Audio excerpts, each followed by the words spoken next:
One day you're driving and you pull up to a street corner and you see somebody standing there, and they're standing there holding a sign.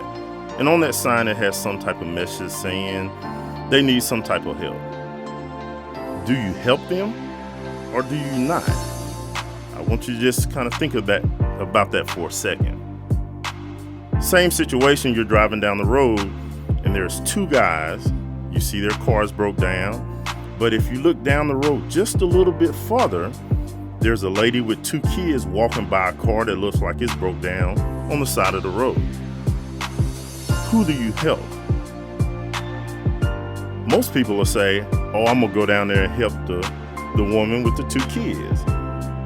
Why not help the two guys? And I want to read this to you. Isaiah chapter 55, the 8th through the 9th verse. For my thoughts are not your thoughts, neither are your ways my ways, saith the Lord. For as the heavens are higher than the earth, so are my ways higher than your ways, and my thoughts than your thoughts. So, back to that first situation. Is it your responsibility to help that person? Or do you take it upon yourself to help that person? Or do you ask God, what am I supposed to do? Because if you take it upon yourself to help that person and you give them some money and they take that money and go use it for whatever they wanted, it's their prerogative, you gave it to them. But how about if that money you gave them was actually meant for somebody else? And because you didn't put God first and have his blessings on what you were doing, that money actually was useless to you and that person that you gave it to. Same situation with the two men and the woman with the two kids. Those two men, they actually needed your help, but because of we think the way we think, that woman and child and those children needed more help than the two men, we passed up those two men to go help that woman and her kids. And the two men either needed what you had or they had what you needed. And I'm saying that because say you were looking for some land. Those two men, they were actually realtors and they had some land that they were trying to get rid of for a little or nothing.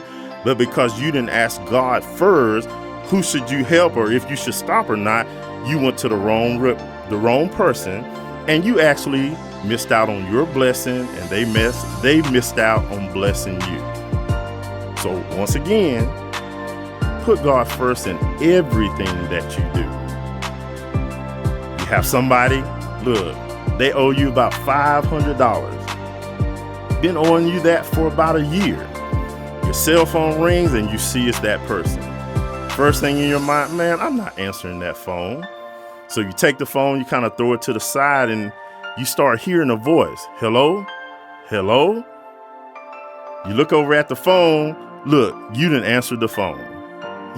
Man. So you go ahead and pick up and be like, hey, what's up? Oh, nothing. Say, man, I got that money I owed you. This is the thing. Sometimes God have to take control and get us to do what he need us to do. If you just put him first, you would have went on ahead and answered that phone and you wouldn't have to go through all the things that you did. Keep God first in everything that you do. Understand his way is not your way. His thoughts are not your thoughts, and you'll be better off. Morning motivation, more to come.